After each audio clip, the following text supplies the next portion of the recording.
मान्य सदस्यहरूलाई कार्यसूचीबाटै विदित भइसकेको छ। अब म मान्य मदन कुमार भण्डारीलाई टनकपुर बाँध परियोजनासँग सम्बन्धित सम्झौता दुवै सदनको संयुक्त बैठकको क्षेत्राधिकारको विषय भएकोले प्रतिनिधि सभामा छलफल नगरियोस् भनी प्रस्ताव प्रस्तुत गर्न अनुमति दिन्छु। सम्मान्य सभामुख महोदय, आज चैत्र 24 गते हो। विशेष सम्झनाको यो चैत्र 24 को सन्दर्भमा 1 मिनेट म केही कुराहरू भन्नको निम्ति म अनुमति चाहन्छु। 2046 साल चैत्र 24 गते निर्दलीय पञ्चायती व्यवस्थाको विरुद्ध जुन संयुक्त राष्ट्रिय जनआन्दोलन भयो, त्यसको सर्वोच्च उभारको दिन हो र सबभन्दा धेरै आन्दोलनकारीहरूले शहादत प्राप्त गरेको दिन हो। त्यस अघिपछि पनि आन्दोलनमा शहादत प्राप्त गर्ने धेरै आदरणीय शहीदहरू हुनुहुन्छ, जसको रगत पसिनाले यो व्यवस्था, यो संविधान र यी हक अधिकारहरू हामीलाई उपलब्ध भएका छन्।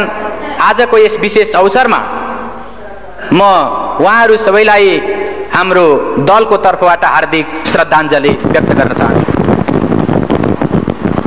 सभामुख महोदय, यो संयोगको कुरा हो कि आज चैत्र 24 गतेकै दिन हामी संविधानको सर्वाधिक महत्त्वपूर्ण प्रावधानसँग सम्बन्धित सवालमा श्री 5 को सरकारले गरेका काम क्रियाकलापहरू माथि टिप्पणी गर्न र तिनीहरू संविधान सम्मत छन् कि छैनन्, नियम कानुन सम्मत छन् कि छैनन्, राष्ट्रको हितलाई तिनीहरूले प्रतिनिधित्व गर्छन् कि गर्दैनन्, अथवा तिनीहरूले राष्ट्रको अहित गरेका छन् भन्ने कुरा अभिव्यक्त गर्नको निम्ति आज यो सेसनमा, यो अवसरमा चर्चा गरिरहेका छौँ।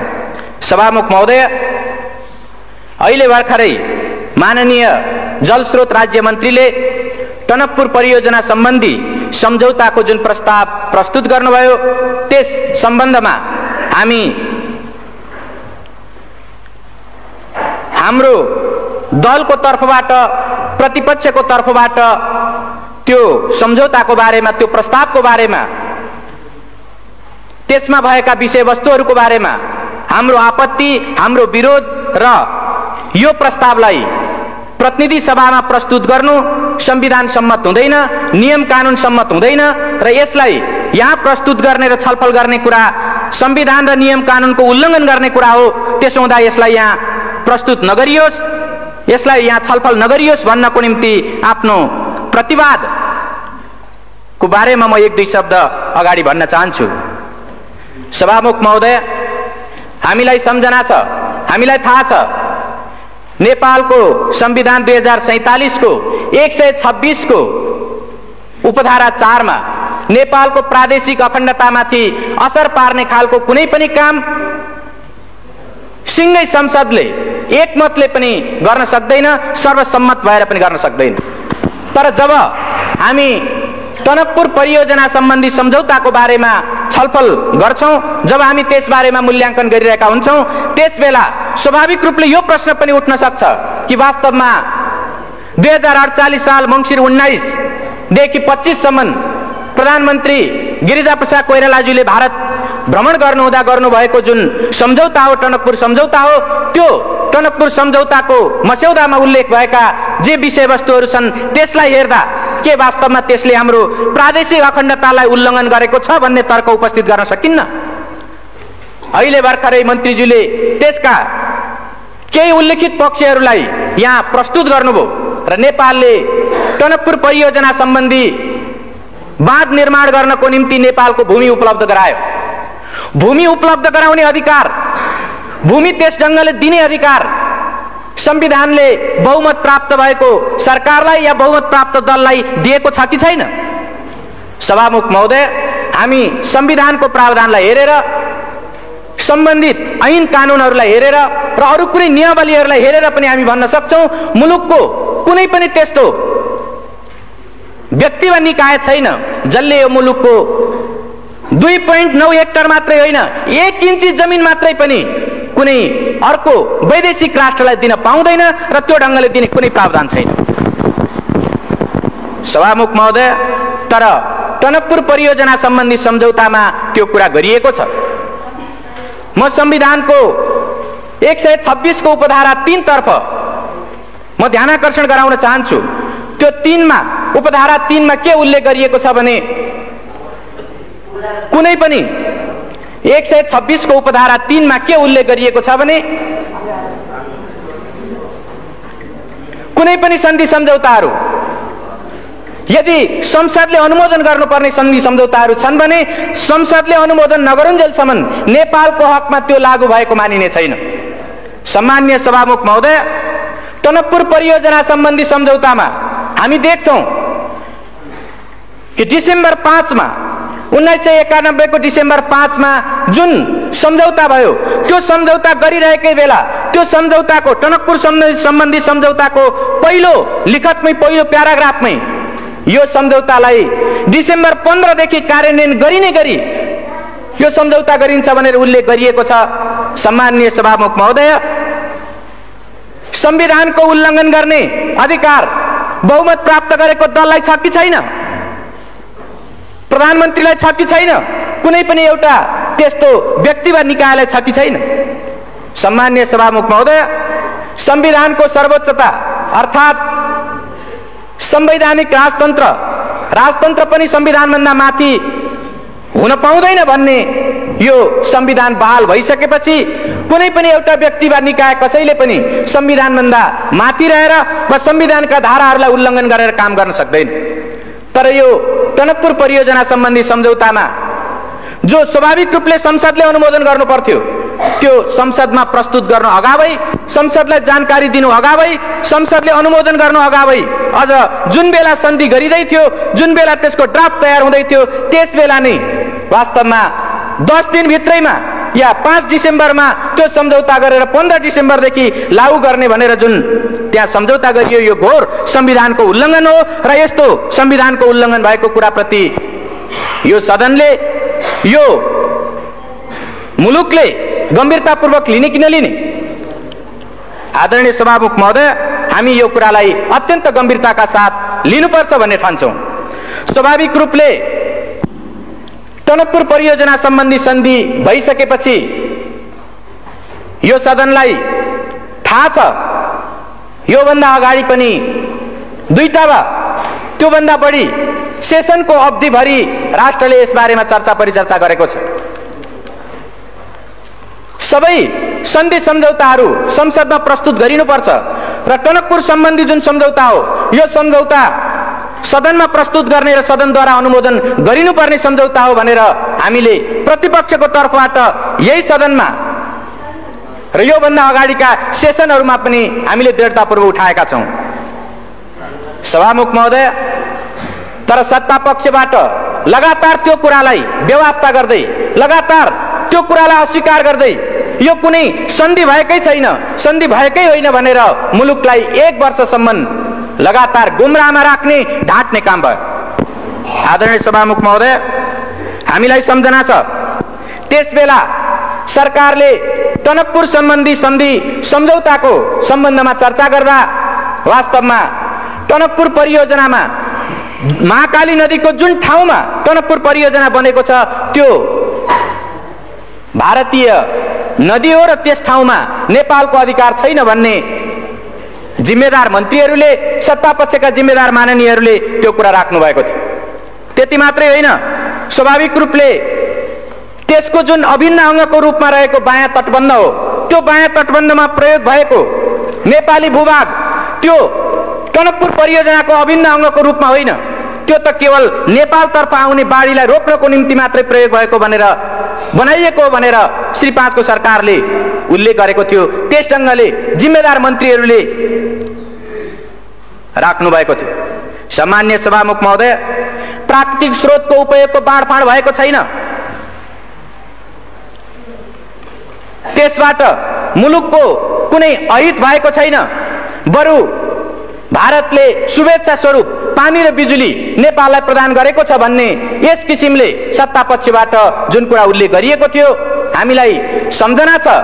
त्यो गलत हो। श्री 5 को सरकारले गरेका ती कुराहरू गलत छन्, जनतालाई गुमराहमा पार्ने खालका छन्, राष्ट्रको हितलाई हानि पुर्याउने खालका छन्, आघात पार्ने खालका छन्, संविधानलाई मिच्ने खालका छन् भनेर मुलुकले 1 वर्षसम्म लगातार सदनभित्र र बाहिर समेत चर्चा परिचर्चा चलायो र त्यसै सन्दर्भमा राष्ट्रको हितलाई, संविधानको मर्यादालाई र ऐन कानुनको मर्यादालाई पालन गर्नुपर्छ भन्ने सन्दर्भमा मुलुकले अभियान चलाउँदा धेरै होनहार नागरिकहरूको, धेरै त्यस्ता देशभक्तहरूको जीवन पनि गएको छ, धेरैले बलिदान पनि दिनु परेको छ। चाहे त्यो 48 साल चैत्र 24 गतेको घटनाको कुरा होस्, चाहे त्यो कावासोतीको भारतीय प्रधानमन्त्री नेपालमा आइरहेको बेला एउटा ज्ञापन पत्र दिनको निम्ति स्वयं टनकपुरको छेउबाट आएको जुन एउटा ज्ञापन पत्र दिने दल थियो, त्यो दलमाथि नवलपरासीको कावासोती भन्ने ठाउँमा जुन गोलीकाण्ड भयो, यस खालका घटनाहरूबाट मुलुकले धेरै आहत हुनु परेको छ। मुलुकमा यो टनकपुर परियोजना सम्बन्धी सवालमा, यसको प्रकृति निर्धारण गर्ने सवालमा सरकारले जनता र राष्ट्रलाई गुमराह गर्न खोजेको कुराको विरुद्ध देशभक्तहरूले आवाज उठाउँदाखेरि धेरै रगत बगाउनु परेको छ। हामी ती कुराहरूलाई बिर्सन सक्दैनौँ। स्वाभाविक रूपले टनकपुर परियोजना सम्बन्धी सम्झौता भएको 11 महिनापछि जब भारतका प्रधानमन्त्री नेपालको भ्रमणमा आउनुभयो, त्यसबेला केही स्पष्टीकरणहरू थपिए। म यहाँ यो सम्झना गर्नु वाञ्छनीय ठान्छु। त्यो के हो भने, जब भारतका प्रधानमन्त्री यहाँ आउनुभयो र नेपालको प्रधानमन्त्रीसँग जब वार्ता भयो, त्यसको विज्ञप्तिमा उल्लेख गरिएको छ कि त्यो टनकपुर बाँध परियोजनामा प्रयोग भएको जुन नेपाली भूमि छ, त्यो नेपाली भूमिको सार्वभौमिकता नेपालकै रहिरहनेछ, अर्थात् नेपालकै त्यो हुनेछ भन्ने कुरा स्पष्टीकरण थपियो। म यसबाट के प्रश्न उठाउन चाहन्छु भने, यदि त्यो 91 को डिसेम्बर 5 को जुन सम्झौताको जुन ड्राफ्ट हो, यदि त्यस बेला नै त्यो कुरा मानिएको भए, त्यो कुरा भएको भए पछि किन स्पष्टीकरण थप्नु पर्थ्यो? अनि जब नेपालको कुनै भूभागको बारेमा अर्को कुनै राष्ट्रको एउटा जिम्मेदार व्यक्तिले आएर यसको सार्वभौमिकता तपाईकै हातमा छ भनेर नभन्दिउन्जेलसम्म सरकारले बोल्न नसक्ने वा त्यस्तो भन्न नसक्ने, मान्न नसक्ने यो जुन स्थिति देखा पर्यो, के यो एउटा बहुत दुःखदायी, बहुत एउटा हानिकारक खालको कुरा होइन र? मैले यसबाट के प्रश्नतर्फ ध्यानाकर्षण गर्न खोजेको हुँ भने, जसरी माननीय मन्त्रीहरू या सत्ता पक्षका माननीयहरू 2.9 हेक्टर जमिन र त्यो जलमग्न हुने क्षेत्रको जुन नेपाली भूभाग थियो, त्यो जमिनको बारेमा हामीले प्रश्न उठाउँदा, प्रतिपक्षको तर्फबाट प्रश्न उठाउँदा त्यसको सार्वभौमिकता नेपालमै रहेको कुराको ग्यारेन्टी सन्धिमा गरिएको छ भनेर उहाँहरूले देखाउन सक्नु भएको थिएन र उहाँले त्यो ढङ्गले हाम्रा सवालहरूको जवाब दिन सक्नु भएको थिएन। यसबाट यो जाहेर हुन्छ कि मैले सुरुमा नि जुन 126 को उपधारा 4 को जुन प्रश्न मैले यहाँ संविधानको 126 उपधारा 4 को जुन प्रश्न मैले उठाएँ, वास्तवमा त्यसबेला संविधानको भावना विपरीत नेपालको प्रादेशिक अखण्डतामा आँच आउन सक्ने गरी जमिन उपलब्ध गराइएको थियो र त्यो ढङ्गको गल्तीलाई पछि भारतीय प्रधानमन्त्री नेपालमा आएको बेलामा त्यसलाई सच्याउने प्रयत्न गरियो। त्यो स्पष्टीकरणको त्यति मात्रै अर्थ हो र यसबाट यो प्रश्न उठाउन सकिन्छ कि यो सरकारले प्रादेशिक अखण्डतामा आँच आउने खालको, त्यस ढङ्गको प्रश्न उठ्न सक्ने खालको काम गरेर एउटा राष्ट्रघात गरेको थियो। सम्मान्य सभामुख महोदय, हामीलाई सम्झना छ, मङ्सिर 30 गते, विगत मङ्सिर 30 गते सर्वोच्च अदालतले जब फैसला सुनायो, त्यसबेला हामी त्यो फैसलामा देख्न सक्छौं श्री 5 को सरकारले जतिसुकै पारदर्शी ढङ्गले काम गरिरहेको छु भने पनि श्री 5 को सरकारले जनताको सुसूचित हुने हकलाई संरक्षण गरेको छु भनेर भनेको भए पनि टनकपुर बाँध सम्बन्धी यो सम्झौताको सन्दर्भमा उनले सांसदहरूलाई संसदभित्र र बाहिर जनतालाई जानकारीमा दिएका कुराहरू शिर न पुच्छरका कुराहरू थिए, शिर पुच्छर बिनाका कुराहरू थिए भनेर उनले फैसलामा उल्लेख गरेको छ। मैले यो यस कारणले उल्लेख गरिरहेको छु कि वास्तवमा सर्वोच्च अदालतले स्वयं प्रधानमन्त्रीज्यूलाई, जलस्रोत राज्य मन्त्रीज्यूलाई र अरू सरकारवाला व्यक्तित्वहरूलाई जब उसले बुझ्न चाह्यो, उहाँहरूले लिखित रूपमा जाहेर गर्नुभएका, अदालतलाई लिखित रूपमा उहाँहरूले दिनुभएका बयानबाट यो जाहेर हुन्छ कि उहाँहरूले त्यसबेला पनि प्राकृतिक स्रोतको उपयोगको बाँडफाँड भएको छैन, जनताको सुसूचित हुने अधिकारको हनन गरिएको छैन।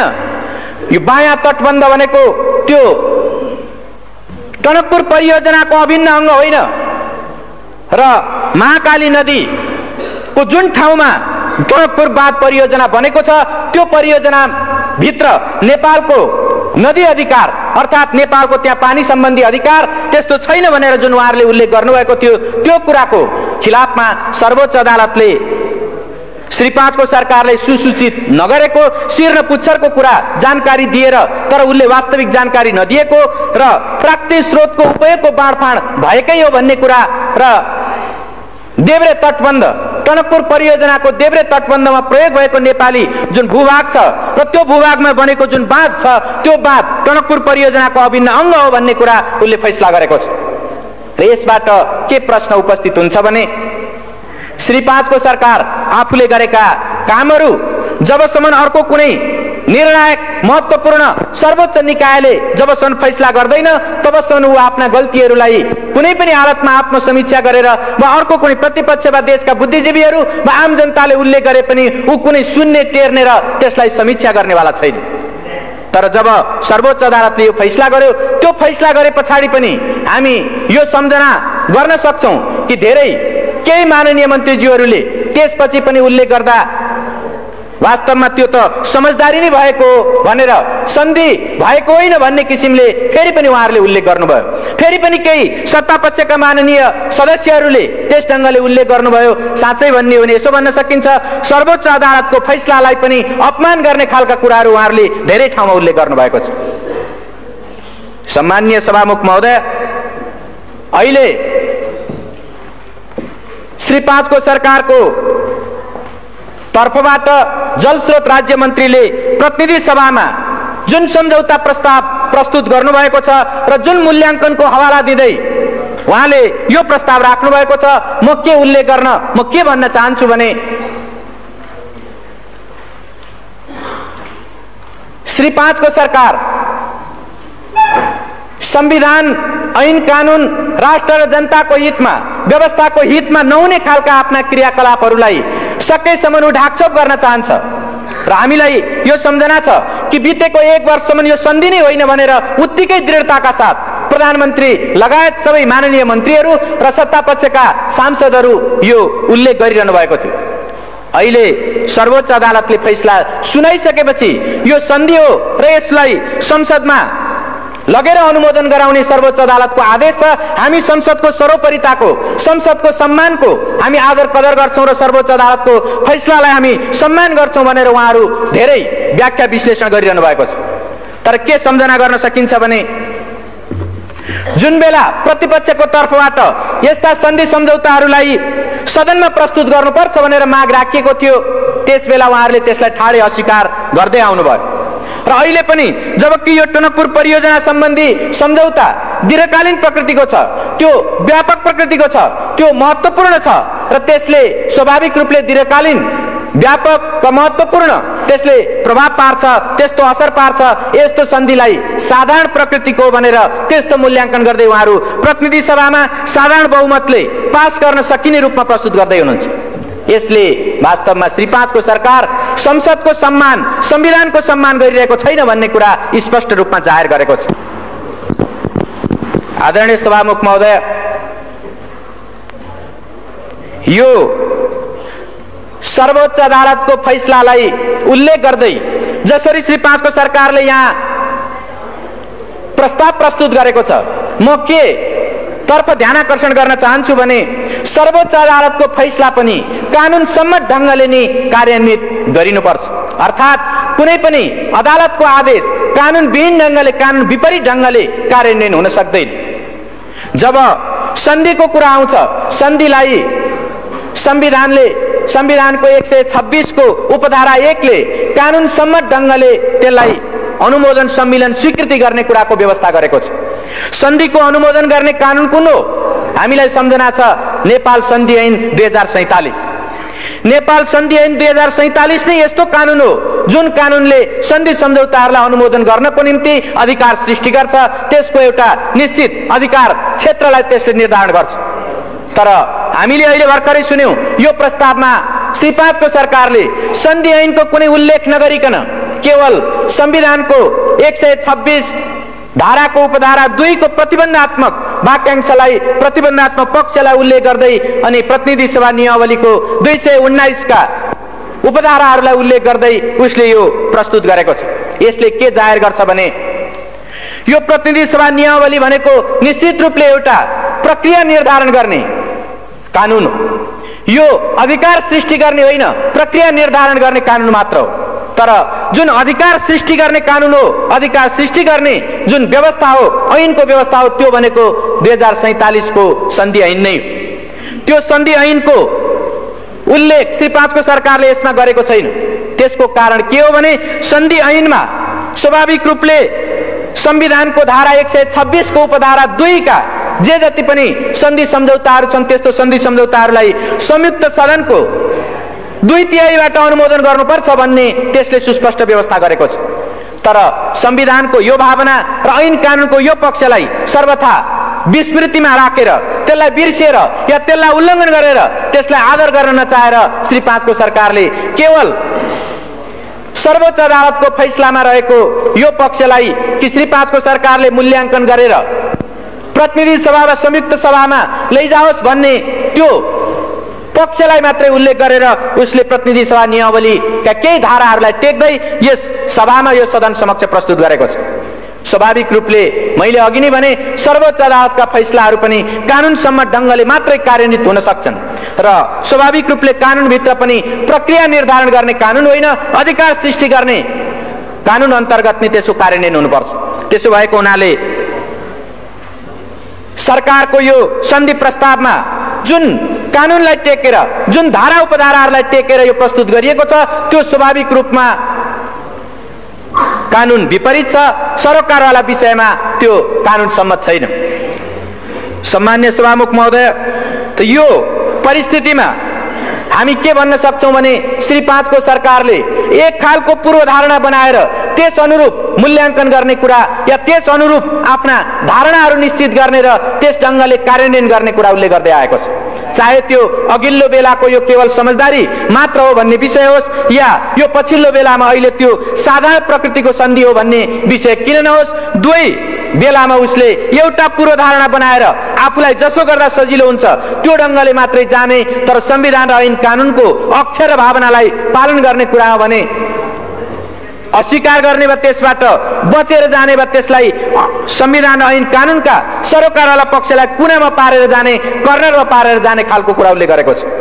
त्यसो भएको हुनाले जसरी अहिले श्री 5 को सरकारको यो मूल्याङ्कन भित्र साधारण प्रकृतिको भनेर यसमा प्रस्तावमा उल्लेख गरिएको छ र यो सदनमा प्रस्तुत गरिएको छ, हामीलाई यो सम्झना छ या हामी यो बारेमा वाकिफ छौं, जानकार हुन सक्छौं कि संविधानको 126 को उपधारा 2 भनेको स्वाभाविक रूपले जुन निश्चित सन्धि सम्झौताहरूलाई संयुक्त सदनको 2/3ले समर्थन गर्नुपर्छ, 2/3ले अनुमोदन गर्नुपर्छ भनेर उल्लेख गरेको छ।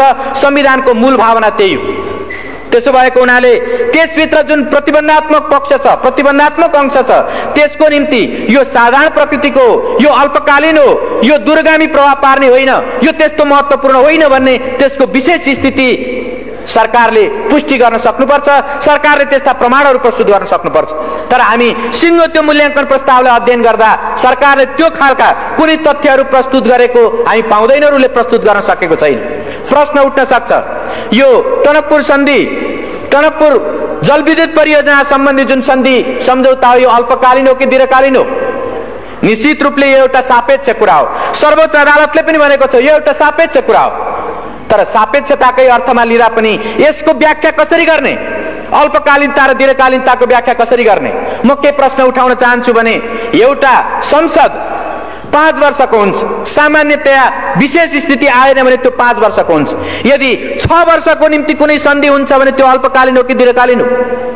एउटा संसदबाट अर्को संसदमा ट्रान्सफर हुने त्यस खालको सन्धि हुन्छ भने, 5 वर्षभन्दा बढ्ताको सन्धि हुन्छ भने त्यसलाई दीर्घकालीन भन्न सकिन्छ कि सकिँदैन? सभामुख महोदय, नेपालीहरूको आयु औसत आयु 52 वर्ष छ। 52 वर्षसम्म 50-52 वर्षसम्म कायम हुने सन्धि हो भने त्यो अल्पकालीन हो कि दीर्घकालीन हो?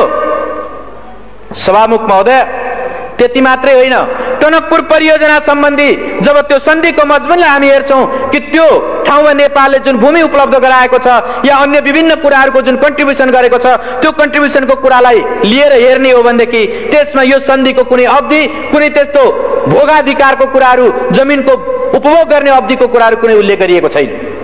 जब यो उल्लेख गरिएको छैन भने स्वाभाविक रूपले अनुमान गर्न सकिन्छ जबसम्म त्यो टनकपुर बाँध रहन्छ, जबसम्म त्यो परियोजनाका प्राविधिक पक्षहरू निकम्मा हुँदैनन्, तबसम्म त्यो सन्धि कायम रहनेछ।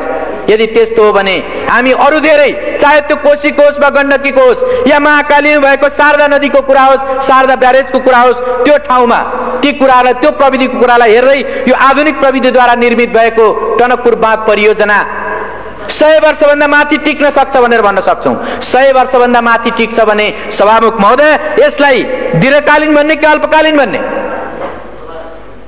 अर्कोतिर स्वाभाविक रूपले यो व्यापक होइन भन्ने त्यस ढंगको निष्कर्ष मूल्याङ्कन प्रस्तावमा प्रस्तुत गरिएको छ। तर त्यो मूल्याङ्कन प्रस्तावकै एउटा हिस्सामा के उल्लेख गरिएको छ भने यसको मूल्याङ्कन गर्दा भारत भ्रमणमा प्रधानमन्त्रीले गएर गर्नुभएका अरू तमाम सन्धि सम्झौता र परियोजनाहरूको बारेमा पनि ख्याल गर्नुपर्छ भनेर उल्लेख गरिएको छ। जब एउटा सन्धिको एउटा विषयको बारेमा मूल्याङ्कन गरिरहेको बेला तमाम सन्धि सम्झौता, त्यस बेला गरिएका तमाम सन्धि सम्झौताहरूको परिप्रेक्ष्यलाई ख्याल गर्नुपर्छ भनेर भनिन्छ भने के यो दुई देश बीचको सम्बन्धलाई ख्याल गरिनुपर्छ भन्ने होइन र? व्यापारको कुरा या व्यापार वाणिज्यको कुराहरू तमाम क्षेत्रको, चाहे निर्माणको होस् या व्यापारको होस् या अन्य सम्बन्धको कुरा होस्, त्यो तमाम सवालमा ख्याल गर्नुपर्छ भनेर स्वयं यो मूल्याङ्कन प्रस्तावले उल्लेख गर्छ भने के यो व्यापक प्रकृतिको भएन र? सभामुख महोदय, स्वाभाविक रूपले यसलाई जसरी श्री 5 को सरकारले व्यापक होइन भन्दै, दीर्घकालीन होइन भन्दै, दूरगामी प्रभाव पार्ने छैन भन्दै जसरी प्रस्तुत गरेको छ, त्यो एउटा पूर्वाग्रह र एउटा पूर्वधारणामा, एउटा पूर्वाग्रहमा त्यो आधारित छ र स्वाभाविक रूपले त्यो गलत छ। संविधान र ऐन कानूनको भावना विपरीत छ र त्यसै भएको हुनाले हामी यसलाई प्रतिनिधि सभामा छलफल गर्ने विषय होइन, प्रतिनिधि सभामा प्रस्तुत गर्नु मात्रै पनि वास्तवमा संविधानको भावनालाई उल्लङ्घन गर्नु हो भन्ने हामी ठान्छौं। सभामुख महोदय, यसको अर्को पक्ष पनि छ। अर्को पक्ष के छ भने नेपालमा सामान्यतया भन्दै आइएको छ, हर कसैले भनिरहेको छ कि नेपालको सम्पत्ति भनेको जलस्रोत हो र यो जलविद्युत सम्बन्धी नेपालको जुन स्रोत हो वा जुन शक्ति हो त्यो 83,000 मेगावाट विद्युत क्षमताको छ। यो 83,000 मेगावाट विद्युत क्षमता भएको जलस्रोतको परिचालन गर्नको निम्ति कस्तो मेकानिजम, कस्तो खालको मेथड, कस्तो खालको तौर तरिका र कस्तो नीति अवलम्बन गर्ने हो भन्ने कुरा पनि यसबाट स्वाभाविक रूपले उपस्थित हुन्छ र यो टनकपुर सम्बन्धी जुन सन्धि भएको छ, यो सन्धिले स्वाभाविक रूपले भविष्यको निम्ति एउटा प्रेसिडेन्स, भविष्यको निम्ति एउटा नजिर पनि स्थापित गर्छ। जब यसको समयावधिको कुरा, यसले नेपाल र भारतको बीचमा भइरहेका तमाम सन्धि सम्झौताहरू र दुई मुलुकको बीचको सम्बन्धको कुरा र यसले नेपालकै अरू प्राकृतिक स्रोत सम्पदाहरूलाई भविष्यसम्म उपयोग गर्ने कुराको, भविष्यसम्म प्रयोग गर्ने कुराको नजिर स्थापित गर्छ भने यसलाई कसरी अल्पकालीन, कम महत्त्वपूर्ण र त्यसलाई साधारण खालको भनेर कसरी भन्न सकिन्छ? त्यसो भएको हुनाले श्री 5 को सरकारले प्रस्तुत गरेको यो मूल्याङ्कन निश्चित रूपमा त्यो संविधान र ऐन कानून विपरीत छ, राष्ट्रको हितलाई हानि पुर्याउने खालको छ र संविधानलाई उल्लङ्घन गर्ने खालको छ। त्यसो भएको हुनाले